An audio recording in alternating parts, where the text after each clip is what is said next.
அனைவருக்கும் வணக்கம். நாம் தமிழர் கட்சிக்குள்ளே என்ன நடக்கிறது? தொடர்ச்சியாக நாம் தமிழர் கட்சியுடைய மாவட்ட செயலாளர் என்ற பெயரில் பல பேர் பத்திரிகையாளர் சந்திப்பு நடத்தி கட்சியிலிருந்து வெளியேறுவதாக அறிவிக்கிறாங்களே, உண்மையிலே அவங்களாம் மாவட்ட செயலாளர்கள் தானா? ஏன் அவங்க வெளியேறாங்க? ஏன் அவங்கள கட்சிக்குள்ளே வைப்பதற்கு அண்ணன் சீமான் அவர்கள் முயற்சி எடுக்கலை அப்படின்னு பல கேள்விகளை நண்பர்களும் தமிழ் தேசிய ஆர்வலர்களும் நாம் தமிழர் கட்சியில் இருக்கக்கூடிய சில தம்பிமார்களும் கேட்டிருந்தாங்க. அதே போல் அக்கா காளியம்மாள் குறித்து பல்வேறு ஆடியோக்கள் சமூக வலைதளங்களில் பரப்பப்படுது. அதை யார் பரப்புவது? அவங்களுடைய நோக்கம் என்ன? ஏன் அண்ணன் சீமானவர்கள் காளியம்மாள் அவர்களை சமாதானப்படுத்தலையா? ரெண்டு பேருக்கும் எதுவும் முரண் இருக்கிறதா? காளியம்மாள் வேறு கட்சியில் சேர போகிறாங்களா அப்படின்னு பல கேள்வியில் கேட்டுருந்தாங்க. அதே போல் நாம் தமிழர் கட்சியுடைய தலைமை அலுவலகம் ராவணன் குடில் ஏன் கட்சியுடைய பெயரில் வாங்காமல் ஒரு தனிநபர் பாக்கியராசனுடைய பெயரில் வாங்கப்பட்டிருக்கு? கட்சியினுடைய காசு தானே, அதையும் பாக்கியராசன் பேரில் வாங்கணும். அப்போ பாக்கியராசன் சொல்லி தான் கட்சியை நடக்குதா? பாக்கியராசன் சொல்லி தான் சீமானன் செயல்படுறாரா அப்படின்னு கேள்வி கேட்டிருந்தாங்க. அதேபோல் கட்சியிலேருந்து நீக்கப்படுகிற பல பேர் சாட்டை துறைமுறை தான் காரணமாக சொல்கிறாங்க. பல பேர் நீக்கப்படுறதுக்கு சாட்டை துறைமுறை தான் காரணமா? சாட்டை துறைமுறைன்னு சொல்லிட்டா அண்ணன் சீமானவர்கள் யாரை வேணாலும் கட்சியிலேருந்து நீக்கிடுவாரா அப்படின்னு பல கேள்விகள் கேட்டிருந்தாங்க. இந்த கேள்விகளுக்கெல்லாம் பதிலே சொல்லக்கூடாது அப்படின்னு தான் நினச்சிருந்தேன். ஆனால் என் மனசாட்சி என்னை கேள்வி கேட்டுச்சு. இதெல்லாம் இப்போ பேசுகிறேன்னா வேறு எப்போவுமே பேச முடியாது அப்படின்னு. அதனால தான் இந்த கேள்விகளுக்கான பதிலாகத்தான் இந்த காணொளி. இது ஒரு நீளமான காணொளி கூட இருக்கலாம், ஆனால் இது பல பேருக்கு நிறைவான காணொலிகளாக, நிறைய கேள்விகளை கேட்கக்கூடிய காணொலியாக இருக்கும். நீதி வழங்கும் போது அண்ணன், தம்பி, சொந்தம், பந்தம், பணக்கார, ஏழை எதையுமே பார்க்க கூடாதுடா. நாயத்தை மட்டும் தான் சொல்லணும். கடந்த ஒரு மாதத்துக்கு முன்னாடி திருவண்ணாமலை மாவட்டத்தை சார்ந்த ஒருத்தர், அவர் பேர் மறந்துட்டேன், அவர் இதனை மாவட்ட செயலராக அறிவித்துக்கொண்டு, மாவட்ட பொறுப்பாளர் அறிவித்துக்கொண்டு நாம் தமிழர் கட்சி திருவண்ணாமலை மாவட்டம் கூண்டோடு கலைகிறது அப்படின்னு அறிவிச்சிருந்தார். அப்புறம் ஒரு 15 நாளைக்கு முன்னாடி திருச்சி மாவட்டத்தை சார்ந்த வழக்கறிஞர் ஒருத்தர் திருச்சி மாவட்ட மண்டல செயலாளர் கூண்டோடு கலைகிறது அப்படின்னு அறிவிச்சிருந்தாங்க. இப்போ கரூர் கிருஷ்ணகிரி மாவட்டம் கூண்டோடு கலைகிறது, ஆயிரக்கணக்கான பேர் இருக்காங்க, நாங்கள் ஒரு 10 பேர் தான் இப்போ வந்திருக்கோம் அப்படின்னு சொல்லி பத்திரிகையாளர் சந்திப்பு நடத்துகிறாங்க. இவங்க எல்லாருமே பத்திரிகையாளர் மன்றத்தில் பத்திரிகையாளர்களை அழைச்சி அந்த பத்திரிகையாளர் மன்றத்துக்கு பணம் கட்டி பத்திரிகையாளர் சந்திப்பு நடத்தி தாங்கள் கட்சியின் மீது அதிருப்தியில் இருக்கிறோம், அண்ணன் சீமான் மீது அதிருப்தியில் இருக்குன்னு சொல்லி பல குற்றச்சாட்டுகளை வரிசையாக வச்சாங்க. அதில் எல்லாரும் வச்ச முதன்மையான குற்றச்சாட்டு, நாம் தமிழர் கட்சியுடைய தலைமை அலுவலகத்தை எங்களுடைய உழைப்பில் நாங்கள் பையிலிருந்தும் கையிலிருந்தும் கோடி கோடியாக கட்சிக்கு கொடுத்த காசில் ஒரு தனிநபர் பாக்கியராசன் பேரில் கட்சி அலுவலகத்தை வாங்கி வச்சுருக்காங்க அப்படின்னு சொல்லி திருச்சியில் இருக்கக்கூடிய அந்த பொறுப்பாளர், வெளியே போனதாக சொல்லப்படுற அந்த பொறுப்பாளரும், கிருஷ்ணகிரியில் இப்போ வெளியே இருக்கிற அந்த பொறுப்பாளரும் சொல்கிறாரு. சரி, என்ன அந்த தலைமை அலுவலகம் அது பாக்கியராசன் பேரில் தான் வாங்கப்பட்டிருக்கா? ஏன் பாக்கியராசன் பேரில் வாங்கப்பட்டுச்சு? பல பேருடைய உழைப்பில், பல பேருடைய இரத்தத்தில், சொல்லப்போனால் கையிலிருந்தும் பையிலிருந்தும் பல பேர் கோடி கோடியாக கொடுத்த காசில் வாங்கப்பட்ட அந்த அலுவலகத்தை ஏன் தனிநபர் பேரில் வாங்கணும் அப்படின்னு முழுமையாக விசாரித்தா 2011 போரூரில் இருக்கக்கூடிய அந்த மருத்துவமனை சாலையில் ராவணன் குடில் அப்படிங்கிற அலுவலகத்தை நாம் தமிழர் கட்சி லீஸுக்கு எடுக்கிறாங்க. லீஸுக்கு எடுத்து 2011, 2012, 2013, 2014 வரைக்கும் எந்த சிக்கலும் இல்லை. 2015 வெள்ளம் வருது. அந்த வெள்ளத்தில் அந்த அலுவலகத்தினுடைய உரிமையாளர் இருக்கார் இல்லையா, அந்த பில்டிங்குடைய உரிமையாளர், அவருக்கு நஷ்டம் நிறைய ஏற்படுது. நஷ்டம் ஏற்பட்ட பிறகு அவர் என்ன சொல்கிறாரு அப்படின்னா, இந்த அலுவலகத்தில் நான் விற்க போகிறேன் அப்படின்னு சொல்கிறாரு. சரி, விற்கிறதா இருந்தால் சொல்லுங்கள், நாங்களே வாங்கிக்கிறோம்னு சொல்லி இவங்க சொல்கிறாங்க. ஆனால் அதுக்கு ஒரு சிக்கல் ஏற்படுது. என்ன சிக்கல்னா, அந்த அலுவலகத்துக்கு இந்தியன் பேங்கில் 2 கோடி ரூபாய்க்கு அவர் கடன் வாங்கியிருந்திருக்காரு. 2 கோடி ரூபா கடன் வாங்கி அவர் பல வருஷமாக அந்த கடனை கட்டாமல் இருந்திருக்காரு. அதுக்கு ஏலம் விடுவதாக சொல்லி இந்தியன் பேங்கு தலைமை அலுவலகத்தில் ஒரு நோட்டீஸை ஒட்டுறாங்க. இது தேர்தல் நேரமாக இருக்குது, ஏலம் விட போகிறதா சொல்கிறீங்க, நாங்களே அந்த ஏலத்தொகையை, அந்த பெனால்ட்டி அமௌண்ட்டை கட்டிட்டோம்னா நீங்கள் ஏலம் விடுவதை தவிர்த்துலான்னு சொல்லி பேங்கில் நாம் தமிழ் கட்சி சார்பாக பேசுகிறாங்க. பேசின உடனே ஒரு குறிப்பிட்ட தொகையை நீங்கள் கட்டுங்க அப்படின்னு சொன்னோடனே 70 லட்சம் ரூபாயை நாம் தமிழ் கட்சி அன்னைக்கு புரட்டி கட்டுது. தேர்தல் காலம்தான், வேறு வழி இல்லாமல் 70 லட்சம் ரூபாயை கட்டுறாங்க. அதுக்கப்புறம் 2016, 17, 18 இந்த 3 ஆண்டுகளில் அந்த பேங்குக்கான வட்டி மாதம் 66,000 ரூபாயை இந்த லீஸுக்கு பணம் ஒரு பக்கம் கொடுக்கப்பட்டிருக்கு, பேங்குக்கு 70 லட்ச ரூபா பணம் கொடுத்தாச்சு. அது இல்லாமல் வட்டியை மாதம் நாம் தமிழர் கட்சியிலேருந்து கட்டிக்கிட்டு இருக்காங்க. 2019 அவருடைய அண்ணனை கூட்டு வந்து நாம் தமிழுடைய வழக்கறிஞராக இருந்த மூத்தவர் ஐயா பொதுச்செயலாளர் இருந்த தடா சந்திரசேகர்கிட்ட பேசுகிறார். இந்த மாதிரி இந்த பில்டிங்கை நாங்களே எடுத்துக்கிறோம், நீங்கள் இது வரைக்கும் கட்டியிருக்க தொகையை நாங்கள் கொடுத்துட்றோம், பேங்கில் மீதி நாங்கள் கட்டிக்கிட்டு வாங்கிக்கிறோன்னு சொல்கிறாங்க. நீங்கள் என்னைக்கு கட்டி முடிக்கிறீங்களோ பேங்கில் நீங்கள் மொத்த பணத்தையும் கட்டிட்டு எங்களுக்கு நாங்கள் பேங்கில் கட்டின பணத்தை எங்களுக்கு திருப்பி கொடுத்தப்பறம் நாங்கள் காலி பண்ணிக்கிறோம் அப்படின்னு சொல்லி பேசி முடிக்கப்படுது. திருப்பி என்ன பண்ணுறாரு இவர், 2019 அப்புறம் லாக்டவுன் வருது, கோவிட்டு, திருப்பி ஆளே காணோம். இவங்க பேங்கில் அந்த டியூ மட்டும் கட்டிகிட்டே இருக்காங்க. திடீர்னு பார்த்தா ஸ்டேட் பேங்க் ஆஃப் இந்தியாவிலேருந்து வந்து ஒரு நோட்டீஸ் ஓட்டுறாங்க. என்னடா அது, இந்தியன் பேங்கில் ஓட்டிக்கணும் பார்த்தா திருப்பி ஸ்டேட் பேங்கில் ஓட்டிக்கணும் பார்த்தா இவர் என்ன பண்ணியிருக்காரு, அந்த உரிமையாளர் இந்தியன் பேங்கில் வாங்கின கடனை மீதி இப்போ நாம் தமிழ் கட்சி 70 லட்சம் கட்டியிருக்கு, மாதம் 66,000 ரூபா கட்டியிருக்கு, கிட்டத்தட்ட 1 கோடி ரூபாய்க்கு மேலே நாம் தமிழ் கட்சி கட்டிருச்சு. அந்த பில்டிங்கோட மதிப்பு 2.5 கோடி தான். இப்போ அவர் என்ன பண்ணுறாரு, அந்த மீதி இருக்கக்கூடிய சொற்ப தொகையை அவர் இந்தியன் பேங்கில் அடைச்சிட்டு அந்த பத்திரத்தை மீட்டு ஸ்டேட் பேங்கில் வச்சு ஸ்டேட் பேங்கில் 2 கோடி வாங்கிட்டு போயிட்டார். வாங்கிட்டு போனவர் அப்ஸ்காண்ட், ஆளே காணும். இப்போ ஸ்டேட் பேங்க்லேருந்து தேடுறாங்க, கிடைக்கல. நாம் தமிழ் தொடர்பு பார்க்குறாங்க, கிடைக்கல. அவர் எங்கே போனான்னு தெரியல. கடன் தொல்லையில் அவர் இந்த பணத்தை மட்டும் ஸ்டேட் பேங்கில் வாங்கிட்டு ஸ்டேட் பேங்கை ஏமாற்றிட்டு போயிடுறாரு. திருப்பி ஸ்டேட் பேங்க் கூட நாம் தமிழ் பேச்சுவார்த்தை நடத்துது.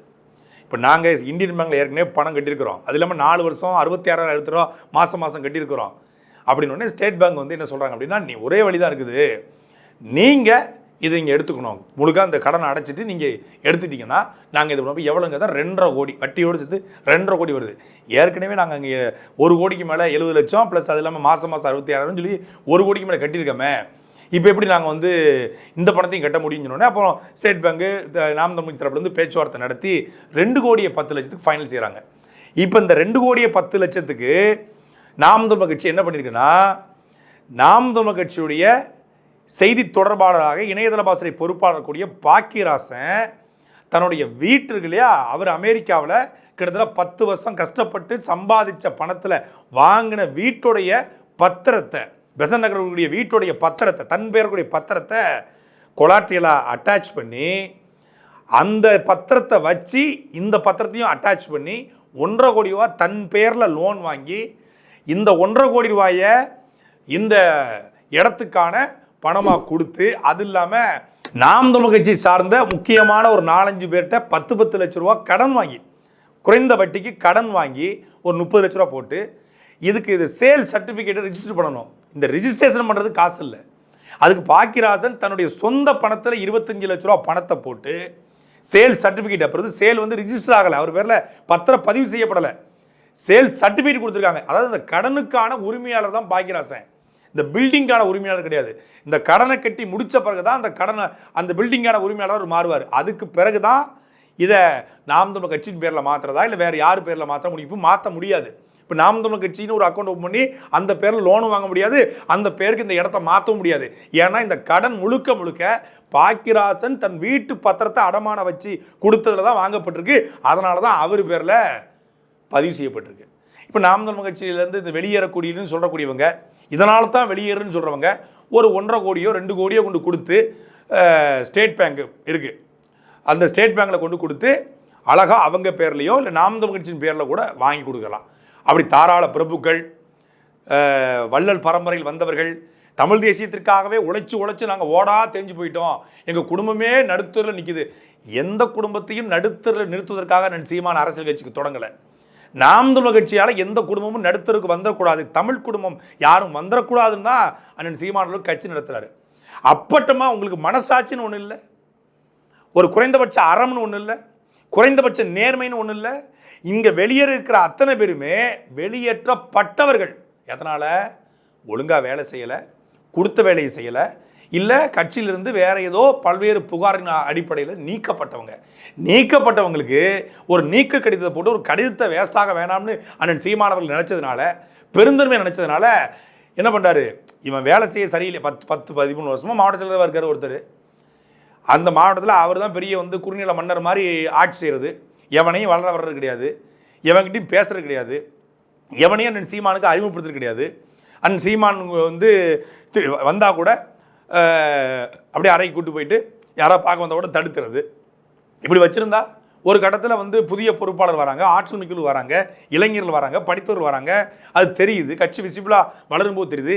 கட்டமைப்பு பணி வரும்போது கட்டமைப்பு இல்லைன்னு வருது. அப்போ ஏன் கட்டமைப்பு பண்ணல? அப்போ சரியில்லை, தூக்கு அப்படின்னு தூக்கிட்டு புதியவர்களுக்கு என்ன சீமான் கடந்த முறை பயணம் போகிறாங்க, தமிழ்நாடு முழுக்க பயணம் போகிறாங்க. அந்த பயணத்தில் தான் இந்த 13 வருஷமாக யாரெல்லாம் சரியாக வேலை பார்க்கலன்னு தெரிய வருது. அப்படி தெரிய வரும்போது பல பேர் என்ன சீமானவர்கள் 13 வருஷம் வாய்ப்பு கொடுத்தேன், நீ செய்யலை, நகர்த்துறாரு. வேற எந்த இதுவும் இல்லை. 13 வருஷம் வேலை செய்யலை. உள்ளாட்சி தேர்தலில் வேட்பாளரை போடுவது கூட சரியாக வந்து யாரும் முன்னேற்பாடுகளை செய்யலை.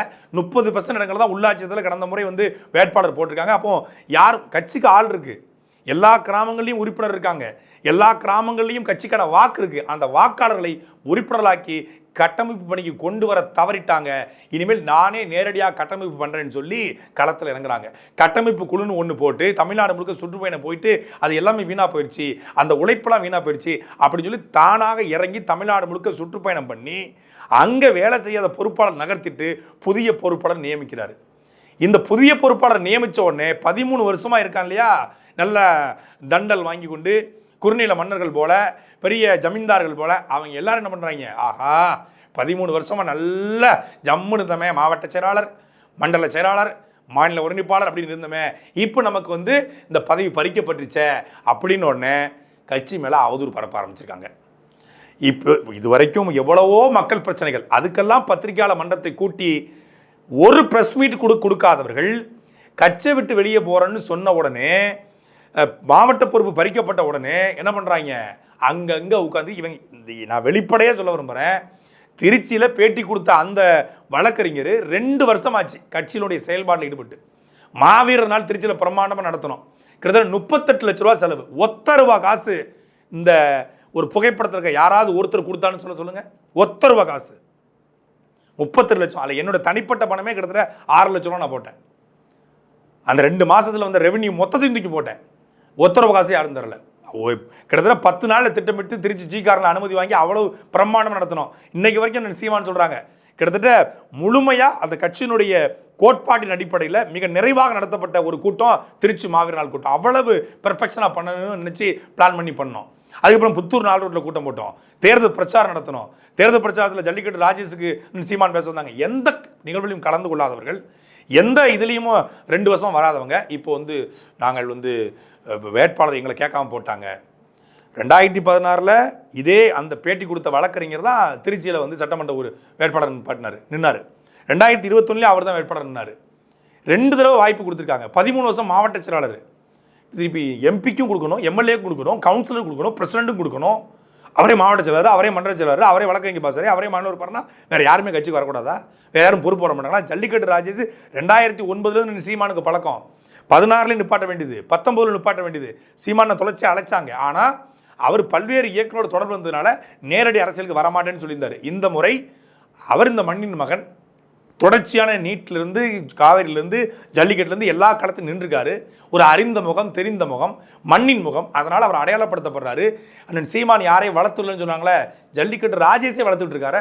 ஒரு இயக்கமாக இருந்த ஒரு மனுஷனை வீர விளையாட்டுக்கு பாசறைன்னு வச்சுருந்தவரை தூக்கி நிப்பாட்டி, நாம் வச்சு நிப்பாட்டி 1,15,000 வாக்குகளை வாங்க வச்சு இன்னைக்கு 1,15,000 திருச்சி மாவட்ட மக்களுக்கு ஜல்லிக்கட்டு ராஜேஷை அறிமுகப்படுத்தி அதன் மூலமாக தமிழ்நாடு முழுக்க கொண்டு போய் சேர்த்திருக்காரு. அப்படித்தானே 40 வேட்பாளர்களும் 40 வேட்பாளர்களுமே அண்ணன் சீமானால் அடையாளப்படுத்தப்படுறாங்களே.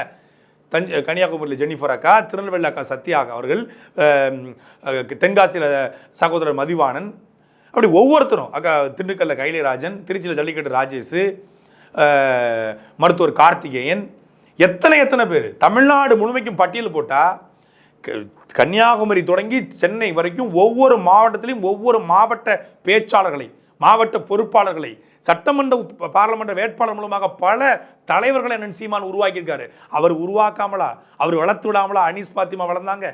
அண்ணன் சீமான் யாரையுமே வளர்த்து விட மாட்டாருன்னு சொல்றீங்க.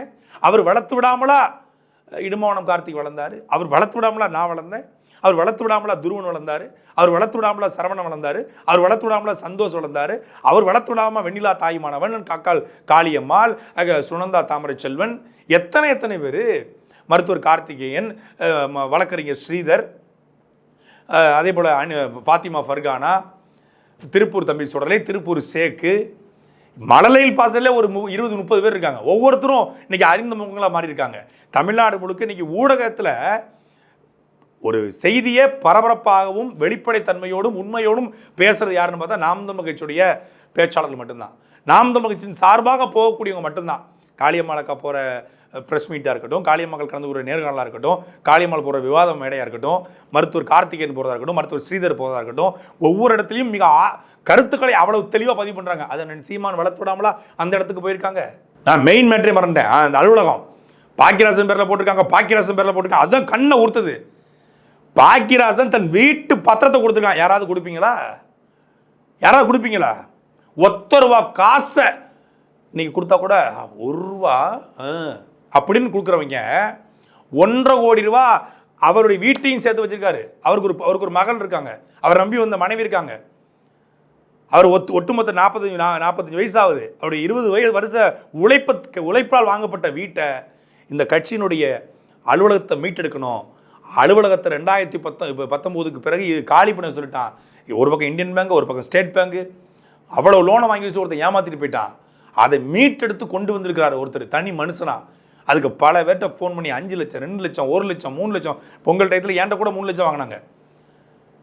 அப்படி ஒவ்வொருத்தட்டையும் எவ்வளோ முடியுமோ அவ்வளவு சின்ன சின்ன தொகையை போட்டு தான் கொடுக்கப்பட்டிருக்க ஒழிய கட்சிக்கு கோடி கோடியாக கொடுத்த நிதியிலையோ இல்லை வெளிநாட்டிலிருந்து வந்த கோடி நிதியிலையோ கட்சி அலுவலகம் வாங்கப்படலை. கட்சி அலுவலகம் முழுக்க முழுக்க கடனால் வாங்கப்பட்டிருக்கு. மோதி விடாதே, முழுவதும் கடன் அப்படிங்கிற மாதிரி இது கடனில் இருக்குது. இன்னைக்கு கிருஷ்ணகிரிலேருந்து வெளியே இருக்கிற கரு பிரபாகரன் நம்மளுடைய சகோதரர் தான். அவர் சொல்கிறாரு, நான் பிச்சை எடுத்து கொடுத்த காசில் சீமான 2 லட்சம் வாடகை கொடுக்குறாரு. சீமானன்னு வீட்டு வாடகைக்கு என்னைக்காவது கட்சி பொறுப்பாளர்கிட்ட இல்லை கட்சி நிதியில் திரள் நிதியில் ₹1 காசு எடுத்து கிடையாது. அவருக்குன்னு ஒரு வாழ்க்கை இருக்குது, அவருக்குன்னு ஒரு குடும்பம் இருக்குது, அவங்க மனைவி பேரில் சொத்துக்கள் இருக்குது, அவங்களுக்குன்னு கட்டடங்கள் இருக்குது, அதில் வாடகைகள் வருது. அந்த பணத்தில் தான் அவங்க வாழ்கிறாங்களே ஒழிய கட்சியினுடைய பணத்துலேருந்து அவங்க குடும்பம் வாழலை. அப்படி ஒன்றும் அவங்க ஒன்றும் கீழே கடந்து வந்தவங்க கிடையாது. அவங்களும் ஒரு முன்னாள் சபாநாயகருடைய மகள், அவங்களுக்குன்னு சொத்துக்கள் இருக்குது, அவங்களுக்கான ஷேர் இருக்குது, அதில் நிறைய ரெண்ட் வருது. அதை வச்சு தான் அவங்க வாழ்கிறாங்க, கௌரவமான வாழ்க்கையை வாழ்கிறாங்க. அவங்க யார்கிட்ட காசு கேட்டாங்க வீட்டு வாடகைக்குன்னு சொல்லி? எந்த இடத்துலையும் கட்சியினுடைய படத்தை ₹1 காசு எடுக்க மாட்டாது. எனக்கு தெரியும். சமீபத்தில் கூட ஒரு மணல் குவாரி, அவர் ஏதோ ரூட்டு பிடிச்சி அண்ணன் சீமானை பார்க்கணும், இந்த ஊரில் வந்து மணலுக்கு தெரிவிக்கிறாங்க, அண்ணன் சீமானை பார்த்தேன், எல்லா தலைவரையும் பார்த்துட்டேன், திமுக அதிமுக எல்லாரையும் சரி கட்டிட்டேன், சீமானை மட்டும் பார்த்து சரி கட்டணுங்கிறாரு. மினிமம் ஓகே சொல்லியிருந்தா மினிமம் 50 லட்சம் மணல் எடுக்கிறத தடுக்க சொல்லு, அதுக்கப்புறம் அப்படி என்னை சந்திக்க சொல்லு. மணல் எடுக்கிறவன் என்னை பார்க்க வேண்டிய அவசியம் இல்லை. இதான் சீமான் என்கிட்ட சொன்னது. சத்தியமா இறைவன் அறிய இயற்கை அறிய. அப்படி ஒரு கை நீட்டி வாங்க நான் நினச்சா மினிமம் 10 கோடி 20 கோடி தமிழ்நாடு முழுக்க கொள்ளை, இந்த ஆத்து மணல் கனிமூல கொள்ளைண்டு வாங்கலாம். இதே போல் திருச்சியை சார்ந்த ஒரு சட்டமன்ற உறுப்பினருடைய கல்குவாரி கூட்டு வந்து இந்த கடுமையாக அண்ணன் சீமான் அவர்கள் பேசியிருந்தாங்க. நானும் காணொலி வெளியிட்டு இருந்தேன். கூட்டு பேசுனாங்க, கல்குவாரியை மூட சொல்லு, நம்ம என்ன வேணாலும் பேசுவோம், அதுக்கப்புறம் சந்திப்போம். அதுக்கப்புறம் அவர் எங்கே சந்திக்க போகிறாரு? இதுதான் அண்ணன் சீமானுடைய நிலைப்பாடு. எவங்கிட்டையும் வாங்கி திங்கக்கூடாது. அவர் வாங்கி திங்கணும்னு ஆசைப்பட்டிருந்தா, வாங்கி இதை வச்சு வாழணும்னு ஆசைப்பட்டிருந்தா எத்தனை கோடியில் வாங்கியிருக்கலாம்? இந்த 14 ஆண்டுகள் அரசியலில் திமுக அதிமுகட்ட மறைமுகமாக பேர, நேரடி வேண்டாம், மறைமுகமாக பேர வச்சுருந்தா கூட மாதம் 50 லட்சம் கொடுத்துருவாங்க. எல்லா கட்சியும் அண்டர்ஸ்டாண்டிங் தான் இருக்குது. ஆளுங்கட்சி எதிர்கட்சியோட அண்டர்ஸ்டாண்டிங் இல்லையா? எதிர்கட்சி ஆளுங்கட்சியோட அண்டர்ஸ்டாண்டிங் இல்லையா? கம்யூனிஸ்டுகள் முதற்கொண்டு அண்டர்ஸ்டாண்டிங்கில் போயிட்டாங்களே, எல்லா இடத்துலையுமே கை நீட்ட ஆரம்பிச்சிட்டாங்களே. அப்படி என்னைக்காவது நாம் தமிழ் சீமானவர் வந்து திமுக அதிமுக கை நீட்டினார் ஒரு செய்தி சொல்லுங்க. இதை விட பெரிய கொடுமை என்னன்னா, சாட்டை துரைமுருகனும் பாக்கியராசனும் சொல்லி தான் கட்சியில் பல பேர் நீக்கப்படுறாங்க, ஓரம் கட்டப்படுறாங்க. தாடா பாவியலா, நானே இந்த கட்சியில் 2 தடவை நீக்கப்பட்டிருக்கேன். சரி, நான் சொல்லி அண்ணன் சீமான் வந்து பல பேர் நீக்கிறான்னா என்னையை யார் சொல்லி நீக்கினார்? அது சொல்லுங்க. யாராவது சொன்னாதான் அவர் நீக்குவார் அப்படின்னா என்னையை யார் சொல்லி நீக்கினார்? திருச்சியிலேருந்து கிளம்பி கும்பகோணத்துக்கு கூட்டத்துக்கு போய்கிட்டு இருக்கேன் 2019. 11:30 மணி சாயந்தரம் கூட்டம், 12 மணிக்கு போயிட்டேன், கும்பகோணத்தை இறங்கிட்டேன். திடீர்னு அறிக்கை வருது, நாம் தமிழ் கட்சியில் நீக்க முடியும். கிட்டத்தட்ட 2010 9 வருஷம் ஒரு கூட்டத்துக்கு போக முன்னாடி கட்சியிலேருந்து நீக்கப்பட்டால் எவ்வளோ பெரிய வேதனைக்கு உட்பட்டு. நான் எந்த தப்பும் செய்யலை, பேசினேன். கோயம்புத்தூரில் ஒரு அம்மா, கம்மா நாயுடு சங்கத்தை சேர்ந்த ஒரு அம்மா வந்து தமிழர்களும் வந்தேரிகளும் பேசிச்சு. நான் ஒன்று ஆதனக்கோட்டை கூட்டத்தில் பேசும்போது ஒரு வார்த்தையை விட்டுட்டேன். அது அந்த சமூகத்தை சார்ந்தவர்களாம் அழைச்ச அண்ணன் சீமான்ட்ட பேசுகிறாங்க, இந்த மாதிரி ஒரு பெண்ணை இழிவுபடுத்தாருன்னொன்னே, ஒரு பெண்ணை இழிவுபடுத்தா என்பதற்காகத்தான் என்னை கட்டுப்படுத்தணும், என்னை கண்டிக்கணும், என்னை தண்டிக்கணும் அப்படிங்கிறதுக்காகத்தான் அந்த சீமானவர்கள் கட்சியோடு நீக்கினாங்க. அன்னைக்கு எனக்கு எமோஷனலாக இருந்துச்சு, ஒரு கோபம் இருந்துச்சு, ஆனால் ஒரு புரிதல் இருந்துச்சு. நம்மளை அவர் தான் வளர்த்துட்டு இருக்காரு, நம்மளை அவரே வெட்ட மாட்டார். நிச்சயமாக இதுக்கு பின்னாடி ஒரு காரணம் இருக்கும். அமைதியாக இருப்போம்.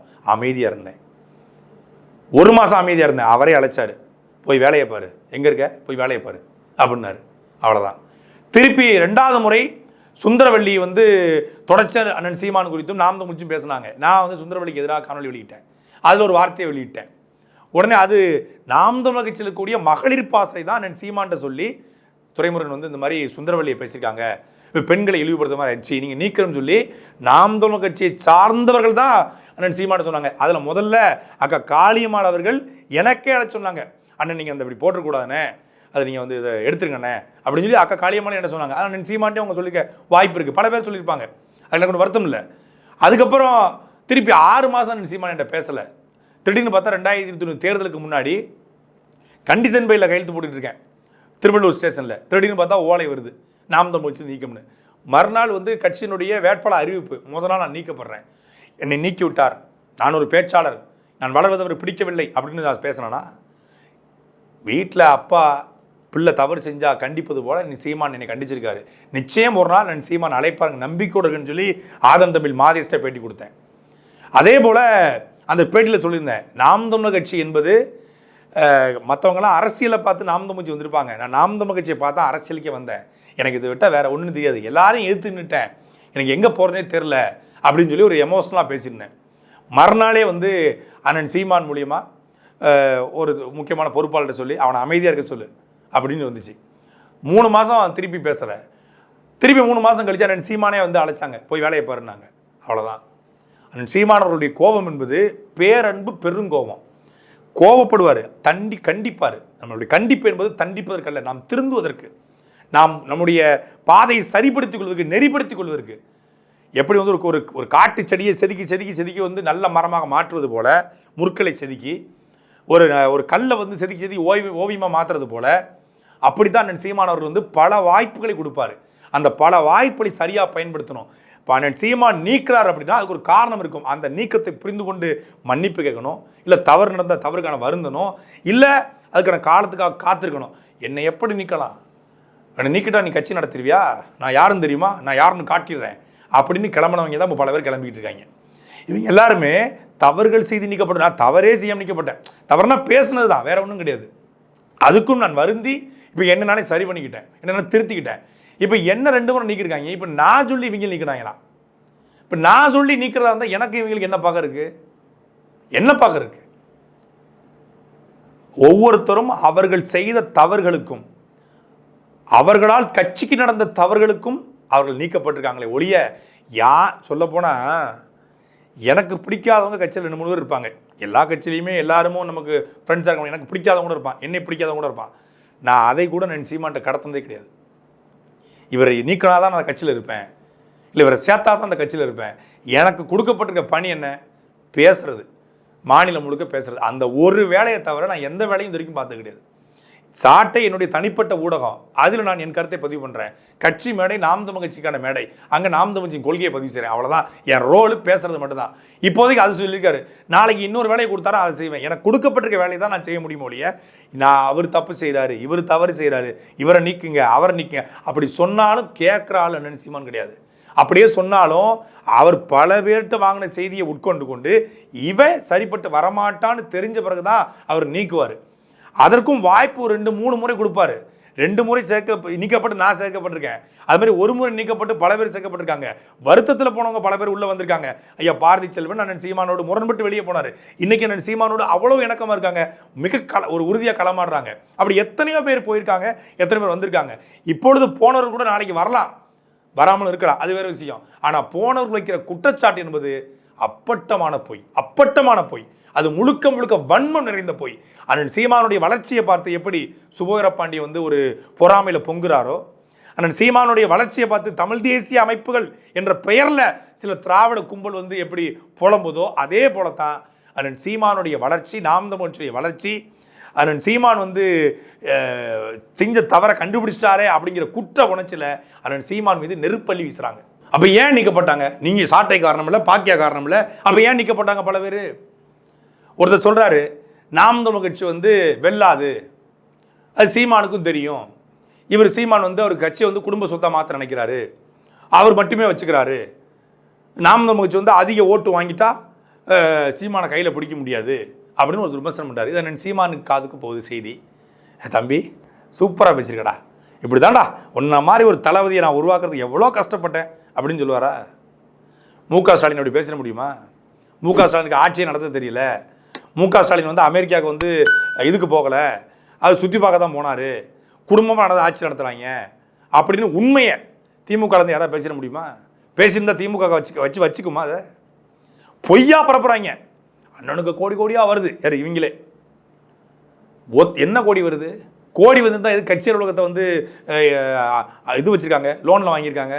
சந்தேகமாக இருந்தால் போய் ஸ்டேட் பேங்க்ல போய் செக் பண்ணிட்டு வாங்க. அடையாரில் கோடி கோடியாக வந்து இதுக்கு வீடு வாடகை வீட்டில் உட்காந்துருக்காரு.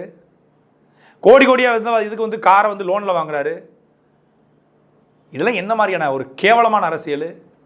அவருக்குன்னு ஒரு நூலகம், அவருக்குன்னு ஒரு விடுதி, அவருக்கு 2 பிள்ளைகள் இருக்காங்க, பிள்ளைகள் தங்கறதுக்கான இடம் வளர்ந்துட்டாங்க.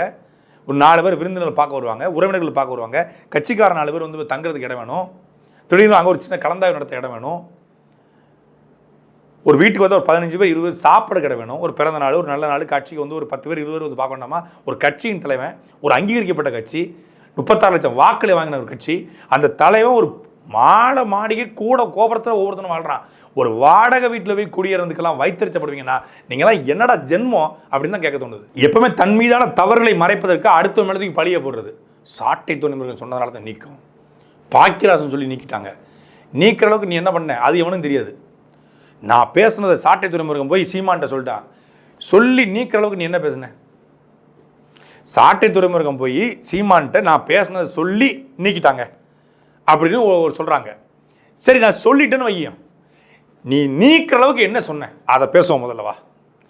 அப்படி நீ எவ்வளோ பேசியிருக்க, எவ்வளோ ஆபாசமாக பேசியிருக்கணும், எவ்வளோ அசிங்கமாக பேசியிருக்கணும், எவ்வளோ கேவலமாக பேசியிருக்கணும், எவ்வளவு தரம் தாழ்ந்து பேசியிருக்கணும், எவ்வளோ இழிவாக பேசியிருக்கணும், எவ்வளோ எச்சக்கலத்தனமாக பேசியிருக்கணும் இருக்குல்ல.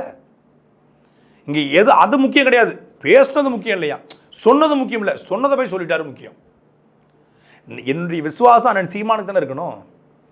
இப்போ எங்கள் மனைவியை பற்றி யாராவது தப்பாக சொன்னோன்னா என் மனைவியை பற்றி தானே சொல்லணும். என் அம்மாவை பற்றி அப்பா பற்றி யாராவது தப்பாக சொன்னால் நான் ஒன்று அடிக்கணும், இல்லை இந்த மாதிரி சொல்கிறாங்க நான் சின்ன பிள்ளையா தான் சொல்லுவேன். கட்சியில் வந்து கட்சியினுடைய தலைவனை பற்றி ஒருத்தன் தவறுதலாக பேசுகிறான், அசிங்கம் பேசுகிறான், அது இல்லாமல் வந்து பொய்யான செய்தியை பேசுகிறாங்க. அப்படிங்கும்போது நான் யாருக்கு உண்மையாக இருப்பது? நான் எடுத்துக்காட்டு சொல்கிறேன். நான் இல்லை, இங்கே பல பேர் அப்படித்தான். அது சீமானுக்கு தான் உண்மையாக இருப்பாங்க, சீமானுக்கு தான் விசுவாசமாக இருக்கணும். நீங்கள் என்ன வேணாலும் பேசலாம், என்ன வேணாலும் எழுதலாம், என்ன வேணாலும் செய்யலாம், என்ன வேணாலும் கட்சிக்கு பேரில் கூத்தடிக்கலாம் அப்படின்னா அது எப்படி சரியாக இருக்கும்? தன்னுடைய தவறை மறைப்பதற்காக அடுத்த மெழுத்துக்கு பழிய போடுவது. அப்படி தான் அண்ணன் பாக்கியராஜன் மீது. ஏன்னா அவர் அண்ணன் சீமானோட நெருக்கமாக இருக்கார், அண்ணன் ஹிமாயன் அண்ணன் சீமானுக்கு நெருக்கமாக இருக்கார். இப்போ அக்கா காளியம்மாள் கட்சியினுடைய ஒரு முகமாக வளர்ந்து வந்தாங்க. உடனே காளியம்மாளை வந்து குறிவைத்து இவங்க என்னமோ காளியம்மாளை காப்பாற்ற வந்தது மாதிரியும், காளியம்மாள் அக்கா மேலே பெரிய பாசம் மொழியும், அக்கா காளியம்மாள் மீது பாட்டில் தூக்கி வீசுனது இதே திராவிட கும்பல்.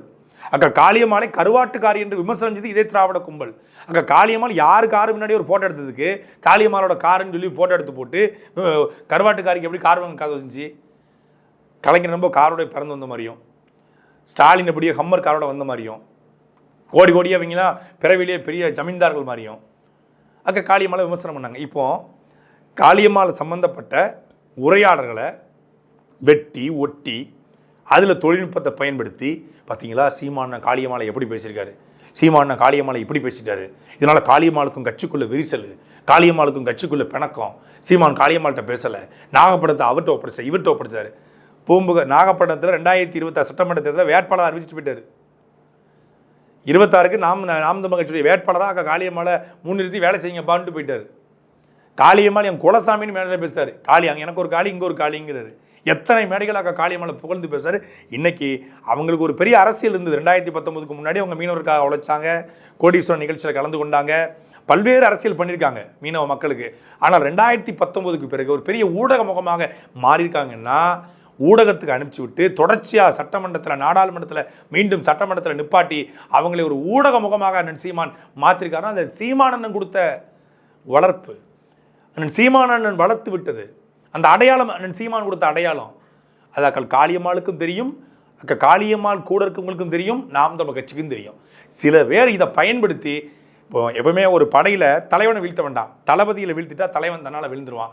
அதனால் என் மீது அவர் அவதூறு பரப்புறது, வழக்கு போடுறது, விமர்சனம் பண்ணுறது, கேலி பண்ணுறது, அண்ணன் ஹிமாயின் மீது வந்து கேலி பண்ணுறது, அவதூறு பரப்புறது, அக்கள் காளியம்மாள் மீது அவதூறு பரப்புறது, வழக்கு போட முயற்சிப்பது.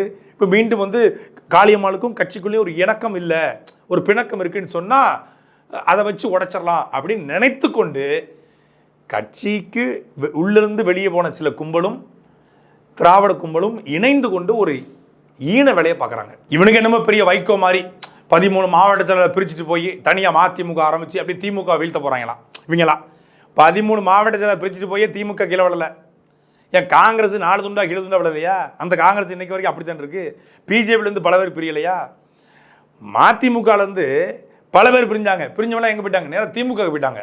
இப்போ மதிமுக ஆயிடுச்சு, திமுக போய் வந்துருச்சு. அப்படி பல பேர் பிரிஞ்சு பல கட்சிக்கு போகிறாங்க. பல கட்சிக்கு போயிட்டு எங்கே ஒரு ரவுண்டு அடிச்சுட்டு இங்கே வரணும். நீங்கள் வந்து நாம் தமிழர் கட்சியில் அண்ணன் சீமானை தலைமையேற்று இருந்தவர்கள், நான் வெளிப்படையாக சொல்கிறேன், வேறு எந்த கட்சியிலையும் வேறு யாரையும் தலைமையேற்று இருக்க முடியாது.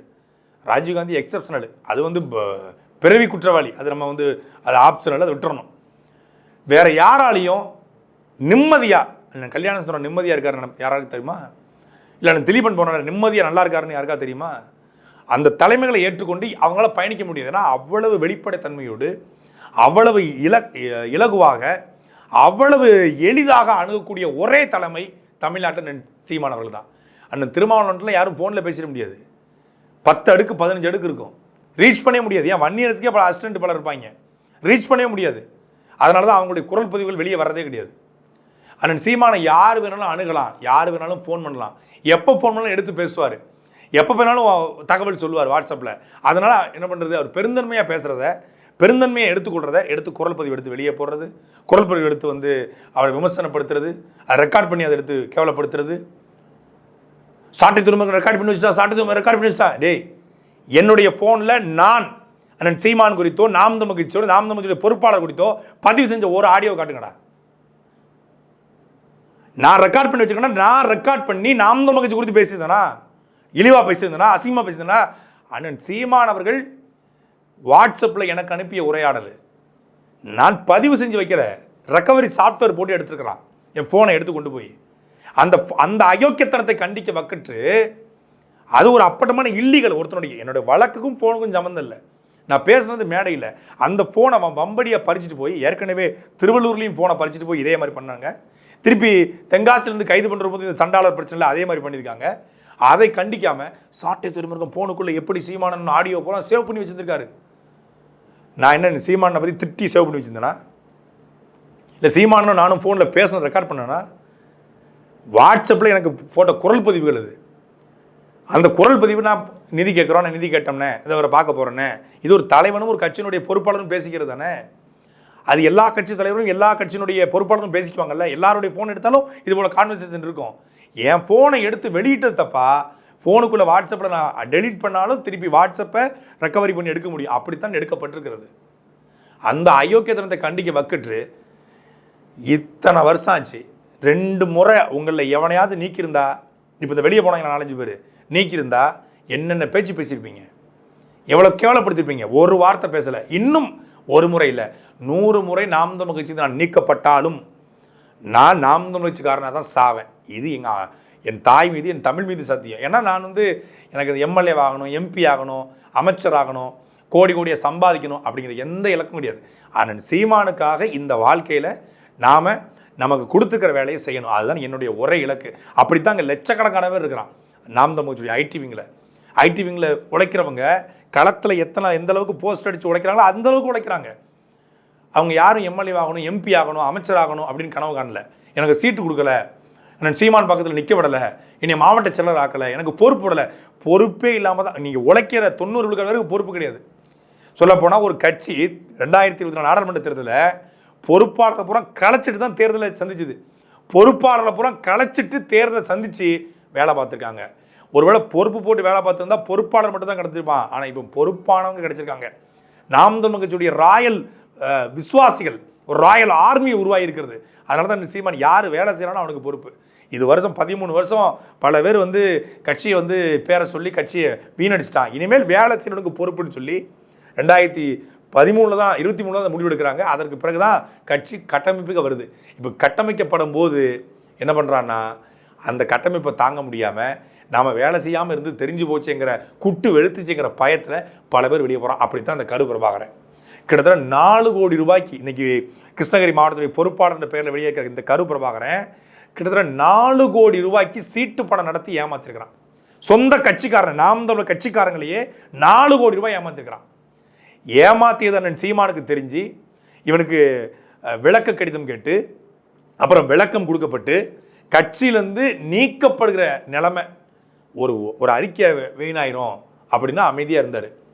வேற பொறுப்பாளரை போட்டு வேலை பார்ப்போம், கருப்பிரபாகரன் வேண்டாம். ஏற்கனவே அதுபோல் இந்த இறந்து போனானே சிவராமன் போக்சோ வழக்கில் அந்த சிவராமனோட இணக்கமாக இருந்து சிவராமன் சம்பந்தப்பட்ட வழக்குலையும் கருப்பிரபாகரனுக்கு வழக்கு விடுவதற்கான வாய்ப்பு இருக்குன்னு சொல்லி கட்சிக்கு தெரிஞ்சிருச்சு.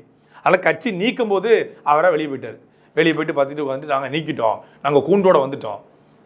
கட்சி பேரை சொல்லி சம்பாதித்தவர்கள், கட்சி பேரை சொல்லி 13 வருஷமாக அண்ணன் சீமானுடைய உழைப்பை தின்றவர்கள், அண்ணன் சீமான் பேரை சொல்லி கட்சியை வளர்க்காமல் கட்சிக்காரனுடைய உழைப்பை தின்றவர்கள் பல பேர் இன்றைக்கி வந்து என்ன பண்ணுறான், நாங்கள் தூய தமிழ் தேசியம் படைக்க போகிறோம், தமிழ் தேசிய அமைப்பு கட்ட போகிறோம் அப்படின்னு சொல்லி வயிறு வளர்ப்பதற்காக இந்த தமிழ் தேசியம் என்ற பெயரையும் நாம் தமிழர் கட்சி என்ற பெயரையும் அண்ணன் சீமான் என்ற பெயரையும் பயன்படுத்துகிறாங்க. இங்கே யாரும் அடையாளப்படுத்தலை, காலம் அடையாளப்படுத்துச்சு. இப்போ அண்ணன் சீமானவர்களை வந்து இவர் தான் உங்கள் தலைவர், இவர் தான் நாம் தமிழர் கட்சியை உருவாக்க போகிறாருன்னு சொல்லி யாரும் சொல்லலை. காலமே 2009 போர் முடிஞ்ச பிறகு ஈழத்தமிழர்கள் ஒரு பெரிய கொதிநிலையில் இருந்தாங்க. தமிழ்நாட்டில் இருந்த தமிழ் தேசிய ஆதரவாளர்கள், ஈழ ஆதரவாளர்கள் ஒரு வெறுமையில் இருந்தாங்க. அந்த நேரத்தில் அண்ணன் சீமான் வந்தார். அவரை தலைவராக கரம் பிடிச்சு எல்லாரும் பயணம் பண்ண தொடங்கினோம். அவர் வரலாறு சொல்லிக் கொடுத்தாரு, இலக்கியம் சொல்லிக் கொடுத்தாரு, மொழி பெருமைகளை பேசினார், தமிழர்களுடைய வீர பெரும்பாற்றல் குறித்து பேசினார், தமிழர்களுடைய தொன்மைகள் குறித்து பேசினார், நிகழ்கால பிரச்சனைகளை கையில் எடுத்தார். சமரசமின்றி திராவிடத்தையும் தேசியத்தையும் ஆரியத்தையும் எதிர்த்து சண்டை போட்டார். தேசியம்னா இந்திய தேசியத்தை சண்டை போட்டார். சமரசம்லாம் நிற்கிறார். சிஏ, என்பிஆர், என்ஆர்சி, நீட்டு, வேளாண் மசோதா, சாகர்மாலா, பாரத்மாலா, 8 வழிச்சாலை, மீத்தேன், ஹைட்ரோ கார்பனு, இந்த எல்லாவற்றையும் எதிர்த்து ஒரு மனுஷன் நின்னா. மீனவர் படுகொலை, பாலியல் துன்புறுத்தல், காவிரி பிரச்சனை, முல்லை பெரியாறு பிரச்சனை, கெயில் பிரச்சனை, நெய்வேலி சிக்கல் என்று எல்லாவற்றுக்கும் ஒரு மனுஷன் குரல் கொடுத்தான். அதனால் லட்சக்கணக்கான மக்களுடைய ஆதரவை பெற்றிருக்காரு. சும்மா வந்து நாம் தமிழ் இந்த ஊரில் கோவில் வந்து 2 பங்காளிகள் சண்டை வந்துடும். இந்த கோயிலேருந்து மண் எடுத்து போட்டு இந்த கோயிலை கட்டுவாங்க. சண்டை வந்தோடனே